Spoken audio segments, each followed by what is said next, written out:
morning. Not sure how this is even going to turn out because it's pretty windy here in Pennsylvania this morning. I think the air temperature is in the low 20s, but with the wind we're down around the single digits, maybe 10. Pretty chilly morning. And I'm out here on a walk. Always try and do some kind of activity, whether it's on the bike or some form of exercise, weightlifting, things like that, just to try and stay active. But personally, this is pretty hard to beat, whether it's cold or not. Just enjoying the outside, enjoying nature. This is actually a state park, Nolde State Park, State Forest, one or the other. Rather small, but it's heavily trafficked, especially when the weather is nicer. So it's maintained very well. The paths and trails are always cleared, and it's just pretty close to the house and accessible and here for us all to enjoy, right? So may as well. It's like I said, it's not very large, but there are some decent hills, some steep areas that I try and hit, at least to maximize the walk as best I can. And then I have one of my backpacks on, filled with a bunch of pretty big rocks. I don't know, maybe 20, 25 pounds, just a little extra weight to get the blood flowing. So I'm gonna continue to walk, and hopefully you'll stay with me. I was just walking here thinking to myself, late February, there's not a whole lot. Well, I shouldn't say that. There's plenty to do as far as the outdoors are concerned, but maybe not quite as much as those peak times in the fall and early winter and spring and summer. But what's everybody up to? Like, if you do enjoy the outdoors, if you do hunt and fish, or just like to walk or hike through the woods, how are you staying busy? How are you staying occupied? Are you like me? Do you get restless? It's a little icy here. I had a rabbit hunt planned on Saturday, tomorrow. Every year, but a couple buddies of mine and myself go to the same spot, and usually do pretty well. Without a dog, I'm always pretty impressed. I think last year we jumped 8 and killed 4. It's usually pretty successful. And like I said, without a dog, I'm always pleased to at least get the gun going anyway. But unfortunately, I can't make it. My wife has to work, and just couldn't secure anything for childcare. But it's those kind of things I'm curious about. Are you out small game hunting in this cold, or do you have enough ice near you to maybe get on a lake or a pond and do some ice fishing? Or do you live in Florida and enjoy sunny weather most of the year? It's really icy here, sorry. Nothing would be greater than to eat you know what on camera.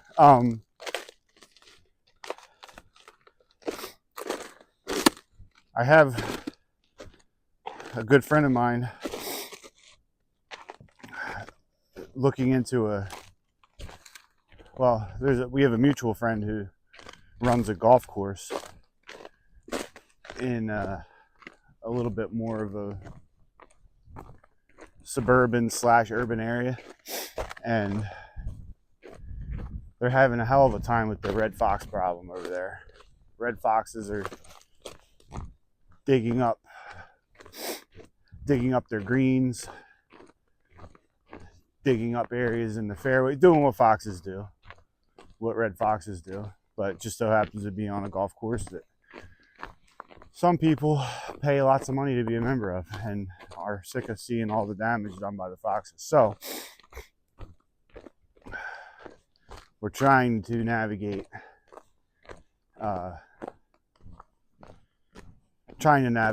if we're even able to get in there and safely take care of those animals. Like I said, I had to pause there. I saw the guy I know lives down the road out on his daily walk. We were just discussing this avian flu, this bird flu that's been going around. I guess a lot of different parts of the country, especially Pennsylvania. There's a lot of Lancaster County poultry farmers getting hurt pretty hard, and we were more discussing the effects it could potentially have on our grouse and wild turkey numbers, which, depending on who you talk to and where you hunt in the state, have either been very poor or on the uptick.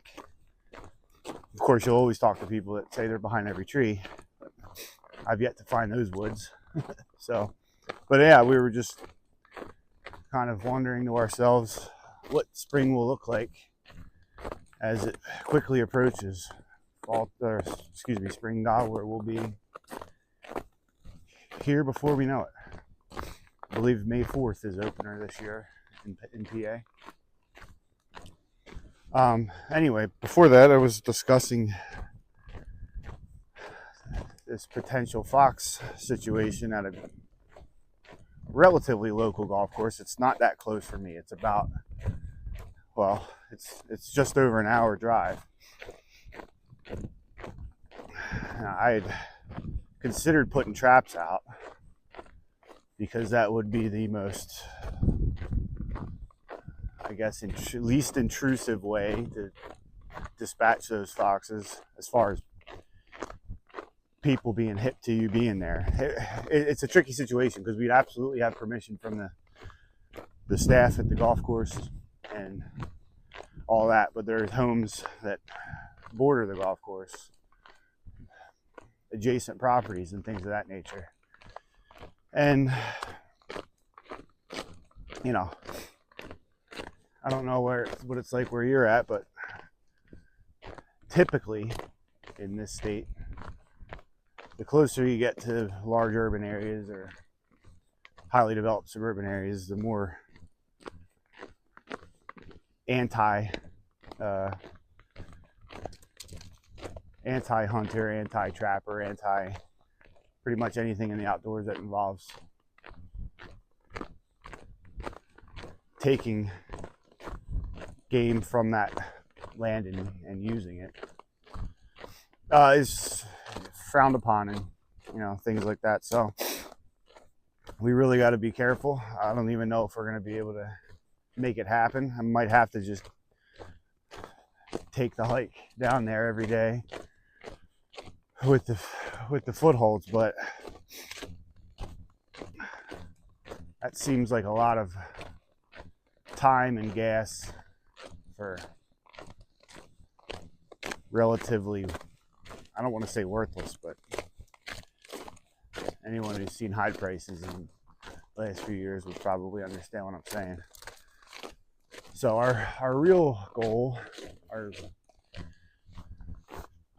plan that we hope we can execute is to head down with, on one particular morning, or maybe a couple different mornings early, and try and whack them real quiet and real easy with the rim fires. It's a rim fire only area if you're using a rifle.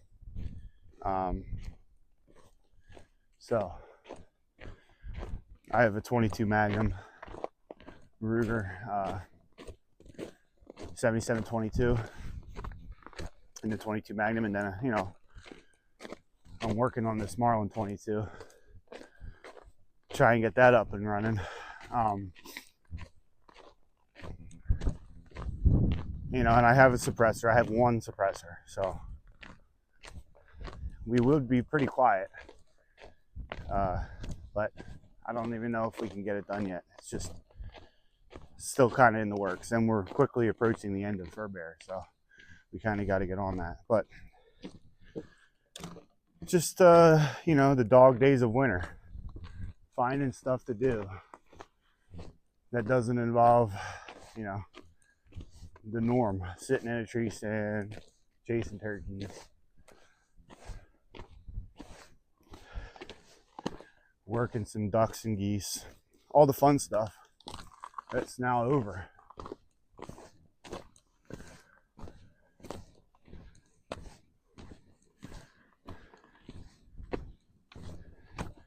Wanted to get a couple of shots of the creek, but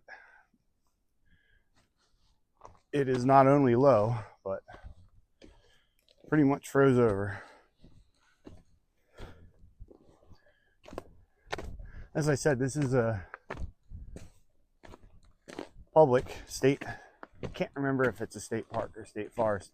Pennsylvania differentiates between the two. I couldn't tell you how. I just know that signs say one thing or the other, depending on where you're at. But anyway, it's an educational park. A lot of field trips, younger kids. I think the park rangers are either in the early stages of their career, learning, or in a more of an instructor-teacher role, which is pretty cool. It's a great place. Hey, great place to come for a family outing, or if you have kids and they have a field trip, stuff like that. Much better than watching a movie, I would say. But there is limited hunting here, archery only. Even though we're in an area of the state where high power center fire rifles are permitted, this particular area is restricted to archery because of its size, and honestly because of its use. I mean, it gets hit pretty hard with just normal everyday walkers, hikers, runners, joggers. That's something you don't usually see here in Nolde. A blowdown over the trail, but I will give the guys credit. They always keep this place pretty spiffy. It's solid ice right now. My friend that I ran into earlier had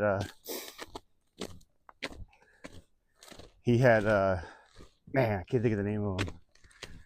Those cleats that you put on the bottom of your boots, kind of dig into the ice a little bit. Smart man, because I do not have them, and it has been slippery, which is probably the main reason why they didn't get in to get that blowdown yet. Can't get a vehicle back here. I'll tell you what, when the wind's not blowing, pretty hard to pick a better day to go on a walk in the woods. I think I might start calling these videos woods walks. I plan on putting one out maybe on a weekly basis. I don't know, I haven't decided. Depends on if anybody even watches what I'm going to put out. I've been kind of building up some videos to put out in kind of a lump. Totally new to the YouTube game, but felt like I take in quite a bit of content, and I participate in quite a bit of activities that some people may find interesting. So figured, what the heck, I'll give it a shot. There's already how many millions of people on there trying. What's one more? So the plan for the channel is to at times go over certain articles of gear or guns that may be new to me, or things I've used quite a bit, just to try and get a little bit more information out there for people maybe wanting to expand or get into some other stuff. You know, I mean, I've viewed videos and reviews on lots of different things that I ended up either purchasing myself or based off of the video and review not purchasing. YouTube can be very helpful in that sense. So if I can be a part of that help, that'd be awesome. Also, the gatherings part, sort of like vlogging, or just sort of candidly filming some of the things that my family and I do, specifically with butchering and game meat. My father has a pretty decent sized garage where he processes venison on a small scale for predominantly family and close friends.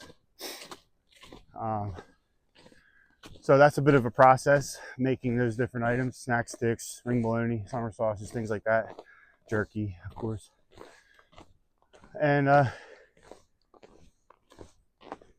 think it'd be pretty neat to document a lot of that stuff, show you the process without giving away too many secrets, but highlighting the smokehouse. We built the smokehouse years and years ago. Thought that would be somewhat interesting. I hope it will be. We have a really big one coming up towards the end of March. Something what we call Scrapple Fest. And anyone from the PA, Jersey, Delaware, Maryland region of the country probably knows what Scrapple is, or they've eaten it themselves, may even make it themselves.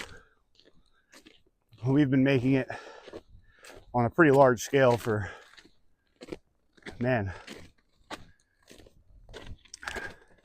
over 10 years, I'd say, for sure, over 10.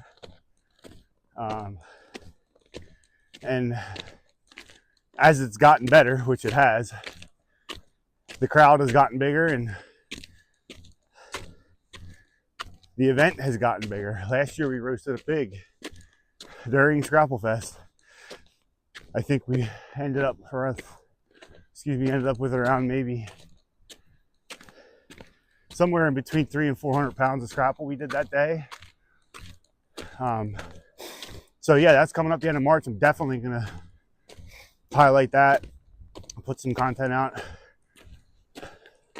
about that whole process. For those of you who don't know, scrapple is it's an interesting thing. Some people may have some preconceived notions about it from stories they've heard, but it's traditionally made from pork. There are people that make it with venison. We've done that. Not bad, but in my opinion, it doesn't come close to the pork version. But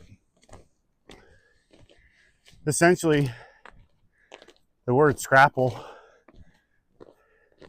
Now, I don't know if this is true, but it's always what we thought anyway. Scrapple was from the scraps. And like I said, there's all sorts of stories, horrible stories of, you know, the heads, the feet. I like what people say about hot dogs, lips and a-holes. But, and that may be true on a commercial level, but for ours anyway, we purchase organ meat, livers, some kidneys, and bones from butchered hogs, which we cook down. A lot of meat's left on those bones after they've been butchered. And that's where we get most of our meat from. Cook that down and run it through the grinder several times. And then you put it into what's affectionately known as a scrapple pot. And start stirring and stirring and stirring. You need water, and there's a bunch of ingredients, some of which I'll show you, some I may not, depending on what the old man says. But it's a whole process and a lot of fun. There's always food and drink and laughs and stories and just a really good time. So that's coming up. Excited about that. And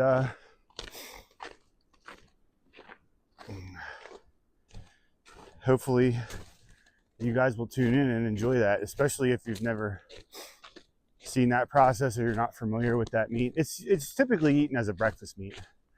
A lot of people like put ketchup on it. I always enjoyed a little maple syrup on mine because it's salty, so you add some sweetness to it. Or just a fried egg and scrapple sandwich on toast or a bagel with, you know, maybe a piece of Cooper Sharp, something, good piece of cheese like that. Pretty hard to beat. It's what around here we would call a Dutchy food, PA Dutch influence. I believe the German name for it is Panhaus. So if you've heard of that, that's essentially what I'm talking about. But yeah, excited for that, and anything else that is on its way. Been already dreaming about spring turkey season, even though we're a few months out. It's one of my favorite things in the world, honestly.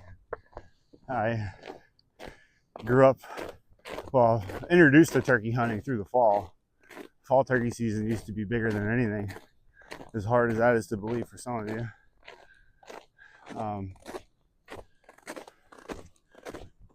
The times we had doing that, I can't even begin to tell you. But over the years, the areas that we hunt in the state, the numbers have gone down. Turkey numbers have gone down. And I've, for the most part, elected not to fall turkey hunt. If I've gone, I haven't pulled the trigger. Just want to see those birds come back. And once again, see the days that I saw as a young guy, as a young kid coming up. My boy is going to be 5. I'd sure like for him to see those same times. So I've been laying off the birds other than the spring. And partly it's a combination of that, and in my late teenage years and through my 20s, I got a lot more into archery hunting. And those two seasons happen to cross over, and fall turkey's usually right around the rut, so those rocks are starting to get heavy. Anyway, spring turkey's coming up. Trout season's coming up. First week of April. That's always a big deal. My son really enjoys it. Taking him out the last couple years. This state, like I'm sure many, has a youth opener. starts a week before the general, so not as many crowds, and you know, it's only kids fishing, so it's a lot easier. But even though it's cold and windy and snowy and icy, there's always stuff to look forward to. And I hope wherever you're at, you're looking forward to something coming up too.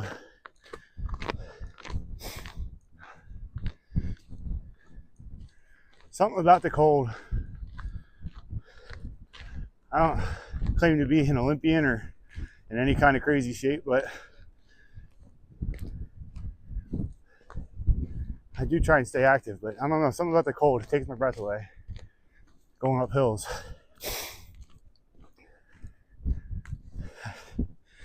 I put on a couple extra layers, try and build a bit of a sweat. I am trying to lose a couple pounds, but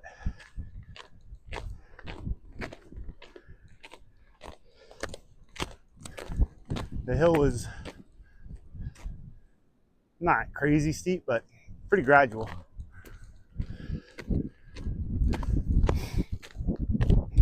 Speaking of steep, my wife and I recently got back from a trip to Portugal. We went with another couple, good friends of ours. No kids, which was kind of nice, I have to say. And I can tell you all sorts of things about Portugal. A lot great, some not so great. But one thing I will say for sure, and if you've been there, you know, it is steep. Everywhere you go, it's like, I mean, there's so much history there. There've been people living there for thousands and thousands and thousands of years, but it's like everywhere they found a cliff, they were like, let's build a city here. I mean, a cliff. Steep steps, steep roads. It'd be a hell of a place to learn how to drive manual, I can tell you that. Almost every car over there is still standard manual transmission. And if you learn how to drive on those hills, you can drive anywhere. But yeah, it's a beautiful, beautiful country. The food was unbelievable. The wine, the bread, I mean, all that stuff is just incredible. The fish, like, I mean, they do fish right over there, in my opinion. Very pretty, beautiful scenery. It's kind of a little gem, honestly. It doesn't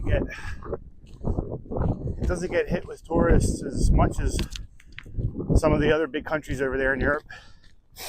And especially non-American tourists. We were in a town along the coast, and 3 different locals were shocked. Now, part of that had to do with because it was February, and that area of the country is hit pretty hard in the summertime, obviously for the beaches. But even then, it's usually European tourists, according to these locals, not many Americans. But it was awesome. I would recommend it to anyone who can. Anyone who can get over there, or anyone who's kind of spitballing or tossing around the idea of ice hitting a European country. Well, if that's not on your list, I'd put it on.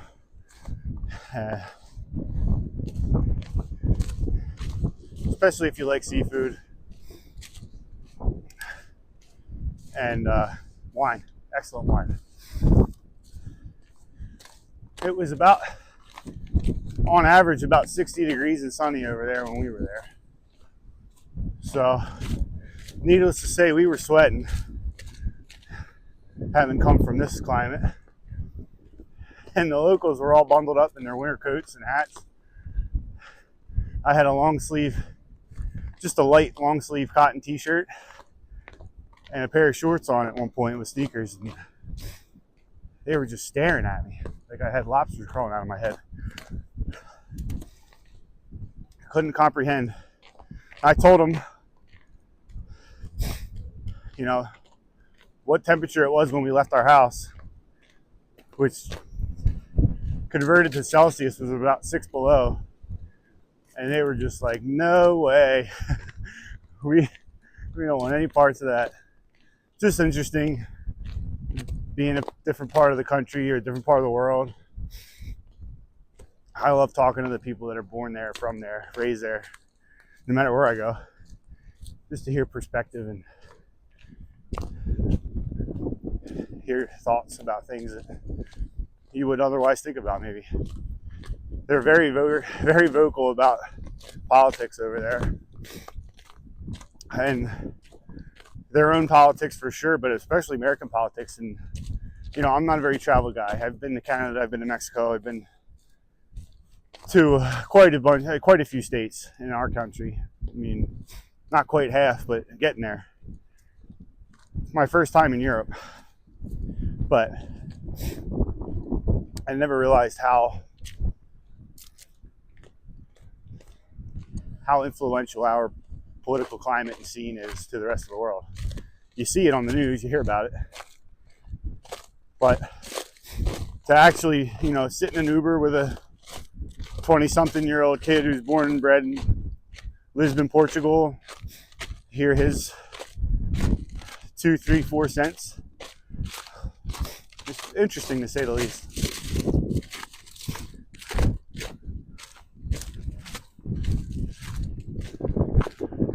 Crossing the gas line here gives you an idea as that wind comes hawking over. Bit of elevation, not crazy, but it's Berks County, PA. There isn't a whole lot of elevation. It's rolling hills. Might see 1,000 feet, a little over that, but generally steep, which is the way I like it. Get that blood flowing, get a good sweat on. My mustache is freezing up.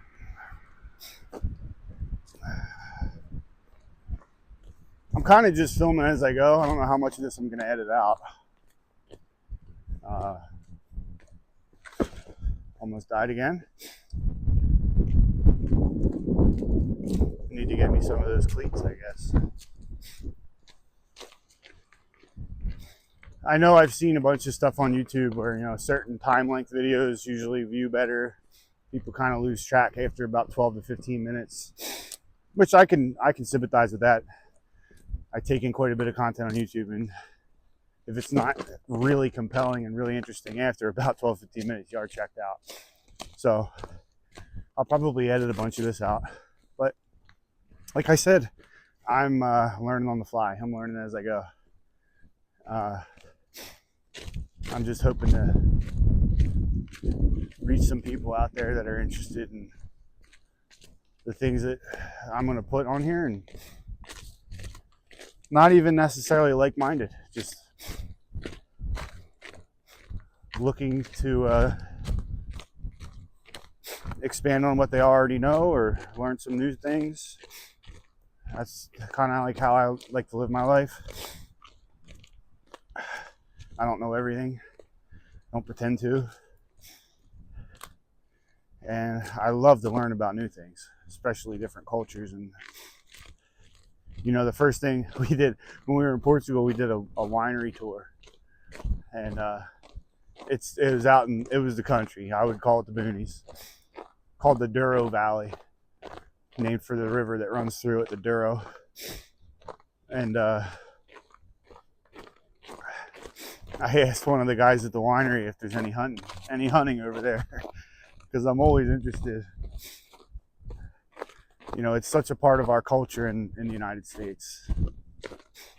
Regardless of how you feel about it, it's undeniably a part of our culture. And I was surprised to hear that there is, in fact, quite a bit of hunting on the winery grounds. They have partridge, what he called partridge. Perhaps they were Hungarian partridge, maybe they were chucker, I don't know. He called them partridge. and wild pigs, wild boars, which can absolutely wreak havoc on the grapevines. But I don't think there's a whole lot of things that wild pigs can't wreak havoc on, so I totally get that. No deer, no, for some reason I thought they had some sheep or goats over there, but that I must have been thinking of Spain. I know Spain for sure does. And then there's a couple protected species over there. They're really trying to bring back the Iberian wolf and the Iberian lynx, which looks a lot like North American lynx. I don't think it's quite as big, but interesting to hear their conservation approach and their absolute desire to keep a couple of uniquely Portuguese species relevant and around. I don't care where you're at in the world. When you hear things like that, it puts a smile on my face, because these animals that I love, whether I'm hunting them or looking at them or driving past them in the truck, I don't care. I like animals. I want them around, and I'm sure there's a lot of you out there that agree. So to hear that they're really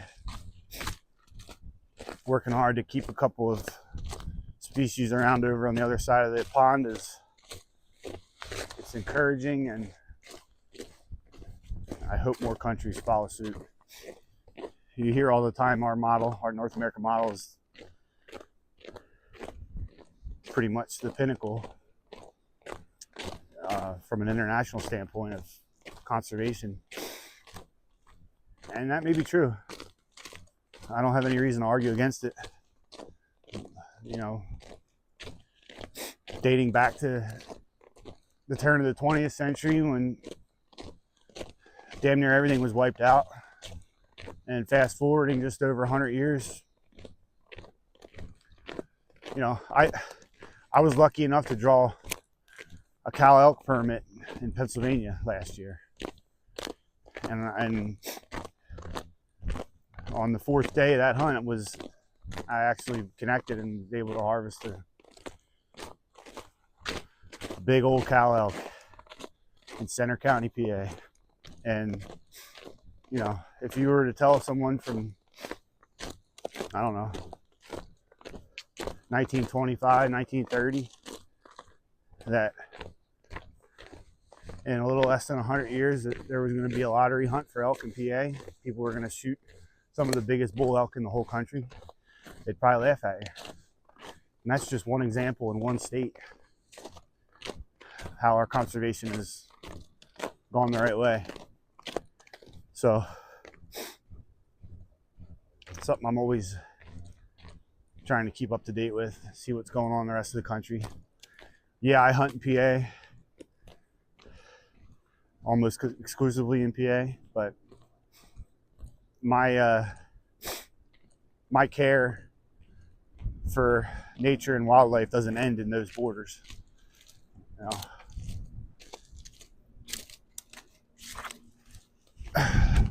hunting numbers and fishing numbers are down.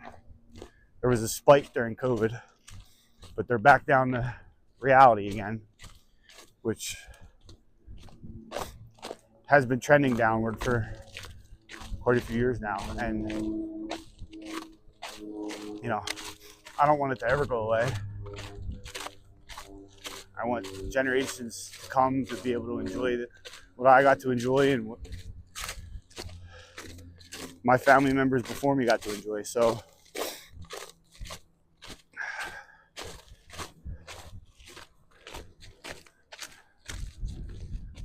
pretty cool area here.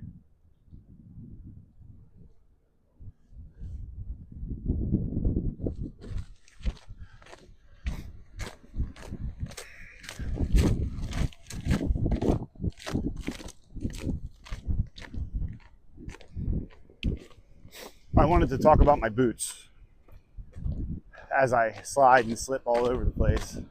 It's not Not a knock on the boots at all. It's a knock on the operator for walking around in the literal skating rink. But they're crispies, CRISPI,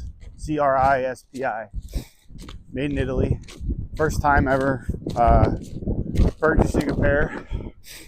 Heard a lot of good things about them, and decided to pull the trigger this past fall. I got the Altitude. I believe it's the GTX Altitude. Don't quote me on the letters. They're the non-insulated, which I generally go for the non-insulated. I have, not to get too disgusting and gross, but for whatever reason, my feet sweat. And when they sweat, I got to keep moving. If I don't, I sit still and they get cold, and then that's the end of that. You guys know how that goes. Over the years, I've kind of had to adapt, and, you know, out at our hunting cabin, it's pretty much straight uphill from the back door up to the top of the mountain. So I generally have a backpack like this on me, carry extra stuff, socks, underwear, things like that. And I'll just get changed when I get to my spot. Get out of those sweaty clothes and put on nice dry stuff. But a couple other things for those fellas and ladies out there who may share my sweaty foot dilemma. There's merino wool socks and alpaca wool socks, which you're going to spend a pretty penny on, but I only have a few pairs of each, and I only wear them to hunt with. They have like an incredible water wicking capability. They kind of pull the sweat off your foot and push it towards the outside of the sock. I don't even know how. It's unbelievable, but they're worth it in my opinion. I know it's crazy to spend that kind of money on socks, but it's a hell of a lot better than getting cold feet and leaving the woods too soon, that's for sure. Anyway, the boots, they're non-insulated. I've absolutely not a bad thing to say about them so far. Like I said, I bought them this past fall. I kicked around with them for a week or so to kind of break them in, just doing stuff like this, and then put some miles on them during deer season. And I plan to put a bunch more miles on them during spring turkey. But yeah, super comfortable, excellent support. I mean, you don't even know you're wearing them. My feet don't hurt. They're really good on rocks. And out where our hunting camp is, up on top, there's large areas of just massive boulders, which in a lesser boot, which trust me, I know because I've walked on those rocks in lesser boots, you will feel it, especially the next day. Your feet are so sore. But these things, man, really impressed. Really, really impressed. Now, again, you're going to spend some money on them. And there's absolutely no reason. I mean, I shouldn't say there's no reason. If you want to go out hunting or hiking or anything out in the woods, you don't have to spend that kind of money on boots to do it. I didn't for most of my life, but I just think, taking care of your feet is pretty important. When I was a kid, I used to labor for a masonry contractor, and one of the old guys I worked with, I'll never forget it. I was only like 19 when he told me, but he said, you only get one pair of feet, so take care of them. Because, I was a silly 19-year-old kid buying the cheapest boots I could find. And he was right. That guy didn't really take care of himself in any other regard, but he took care of his feet, and he had a really good point. You only get one pair of feet, so take care of them. If you can afford it, buy what you can afford. And if that's $100-some pair of Cabela's boots or whatever, that's fine. Those things will do just fine. These, full disclosure,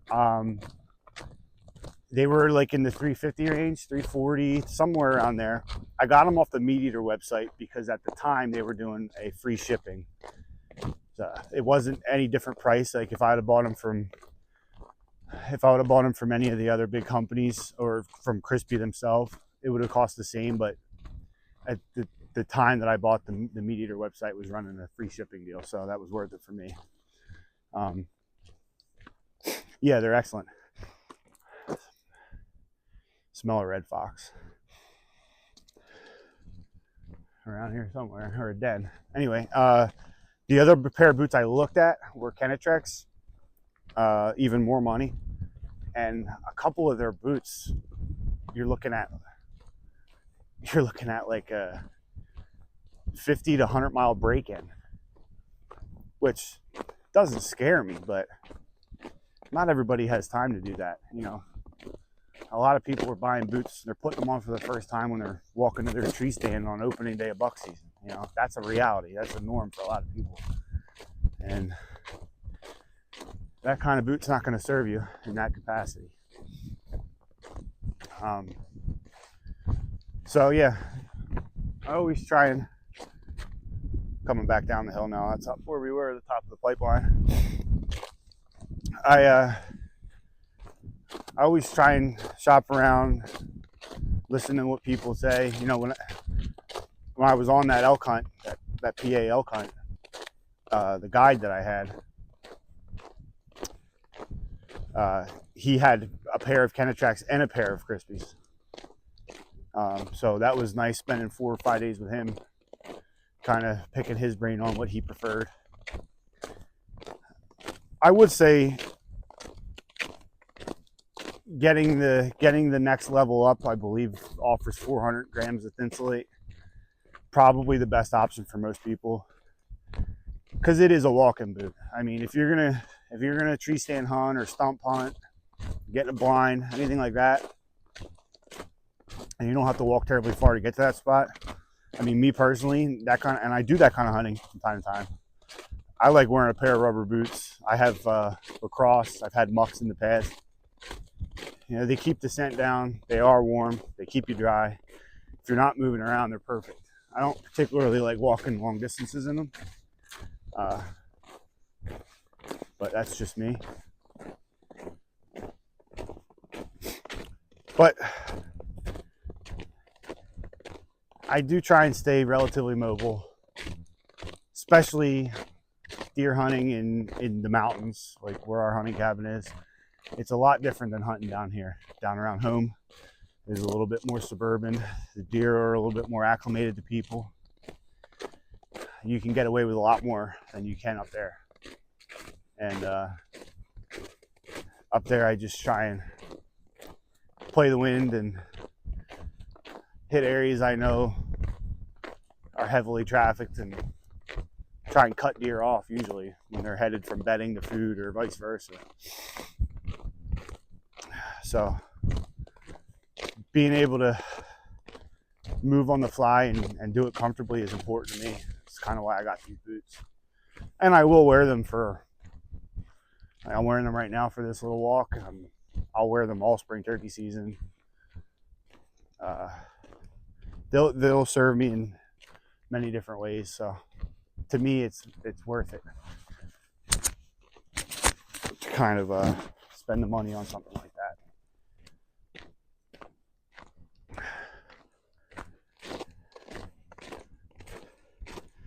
But there's absolutely nothing wrong with hand-me-downs and, you know,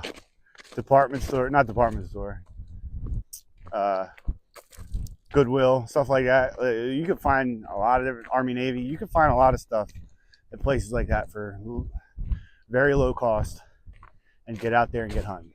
If you're getting into it, which I know is very intimidating if you were not raised around it, if you didn't come up around it, you didn't have friends and cousins and siblings and parents or uncles and grandparents and anybody that were constantly doing stuff like that and getting you involved in it, it's a daunting task to want to get into something you have no history with, you have no knowledge of.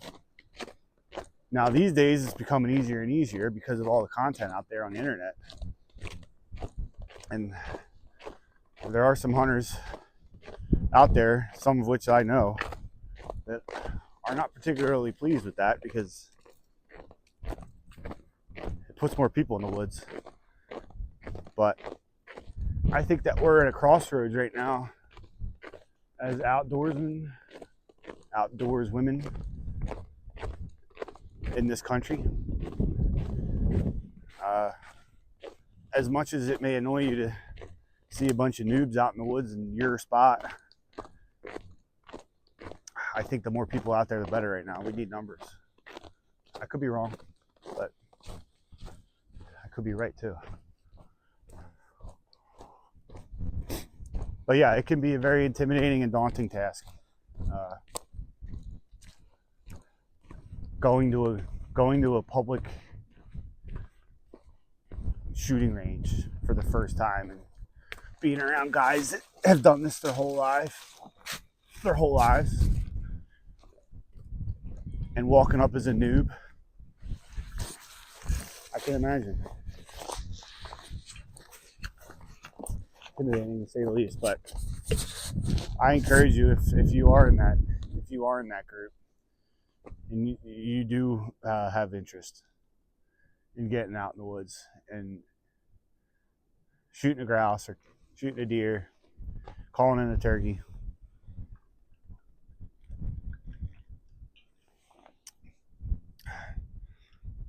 to just do it, man. Just take that jump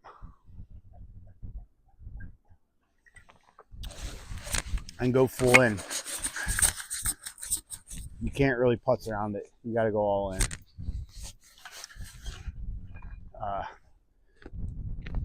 It's time consuming. It'll lighten your wallet. No matter how many corners you cut, you're gonna end up putting money out. That's just a fact. But if you get the opportunity, after putting in that time and that effort and that money, to be able to pull the trigger or let the arrow fly,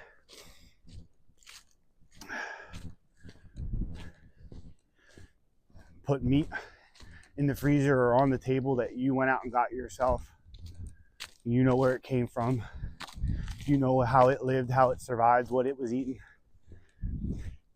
It's hard to describe in words, but it's a good feeling. The killing might not be the best feeling, but everything that comes with it. I'll tell you what, I'd never elk hunted my whole life, hence why I had a guide. But we hunted hard for 4 days. My dad was with. We got to share that together. I mean, we hunted hard, put a lot of miles on. And the first time I sunk my teeth into some of that elk, I don't know if I've ever tasted meat like that before. And I know people say it's pretty superior game meat. I only have this one example from this one animal, but my oh my. I think a lot of it is placebo. I guess that's placebo. Just the knowing that you put in that time. You put in that time and effort and finally capitalized and made it work. Of course it's going to taste good, but I think that elk might be top notch. Better than venison, I would say, and I love venison. Tender. It ate more like beef than a game meat. But anyway, it's those experiences and those memories you make. And listen, I got a whole pile of them that don't involve coming away with anything. I wouldn't say they were unsuccessful. I mean, anytime you can get out in the woods, experience nature and learn, that's success. But unsuccessful in the matter of not coming home with any meat. But you still have unbelievable memories and lessons. I mean, I used to say I try and learn every time I go out, but I don't even really think that's the right way. I don't think you have to try. I think you just learn. If you allow yourself to learn,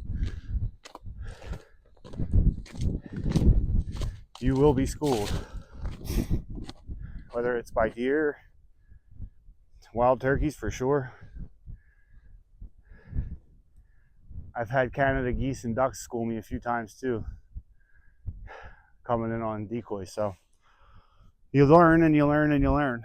And you know, Rome wasn't built in a day. You got to keep building and building and building. Like, I'm going to be 37. And, you know, you could start legally hunting at 12 in Pennsylvania. My dad had me out in the woods way before then, just with him, usually for fall turkey and some small game here and there.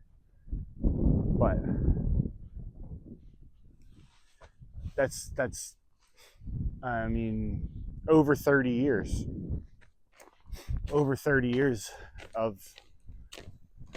being out in the woods in a hunting capacity, not just walking around in the woods. That's a lot of learning. That's a lot of lessons. And you know, I hope my son can experience the same if he wants to. I'll never push him, but he says he wants to, and we shall see. It's not all sunshine and rainbows. You can have some hard times, some frustrating times for sure, but it's part of it. It's just part of the experience.